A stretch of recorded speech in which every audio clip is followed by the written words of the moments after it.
9 on your side at 5 starts now. Day 6 of the Sawmill fire, and officials say the cost of battling the flames is about $3 million. An off-duty Border Patrol agent is under investigation for possible involvement in starting the fire. We have team coverage tonight on the Sawmill fire. 9 on your side's Priscilla Casper spoke to evacuees this morning. But first, let's go to Max Darrow, who has the latest from fire crews. Max.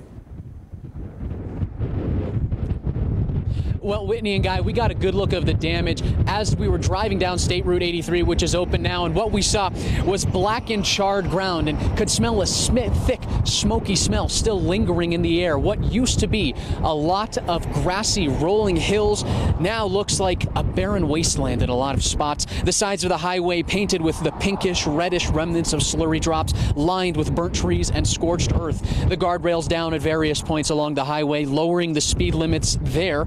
Crews continue to work all around the perimeter of the fire, but today the focus was on the northeast side of the fire, the most active spot of the day. Now, we're told despite the high winds, today was a good day for crews out there because of the overcast and more humid conditions.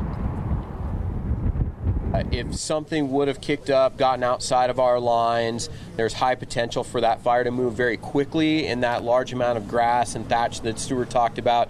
So overall, that would have been our biggest challenge if we would have gotten fire out, but we're able to do very well today.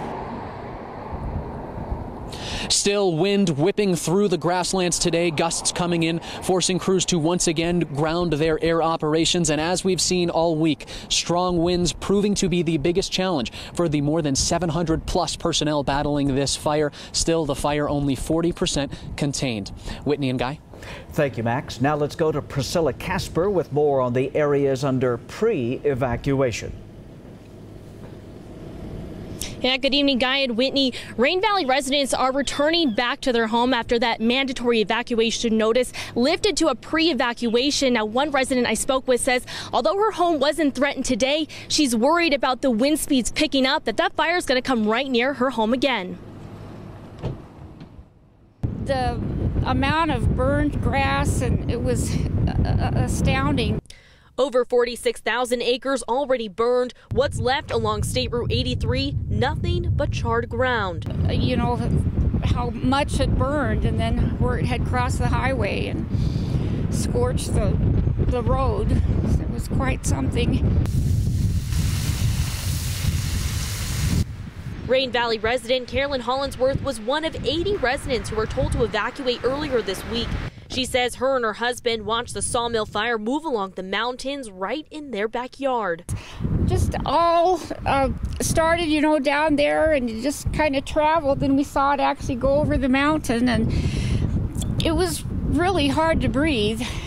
Made your eyes burn. She said they packed their lives up in their truck. You know, you start slinging things into suitcases you think you can't live without, pack the cars, but I'd never been through that before. Her horses and property safe for now in this quiet community. Wind reportedly picking up speeds tonight around 35 miles per hour. Hollinsworth says she has everything packed up to leave at a moment's notice. Now, Rain Valley J6 and Hilton Ranch residents are still on pre-evacuation notice. And for those of you wondering about the horse race event happening here at the fairgrounds next month, well, that is still on schedule. Guy, Whitney. Priscilla, thank you. Here's what we know. The fire has covered close to 47,000 acres. Right now, it is 40% contained. About 800 firefighters are on the scene.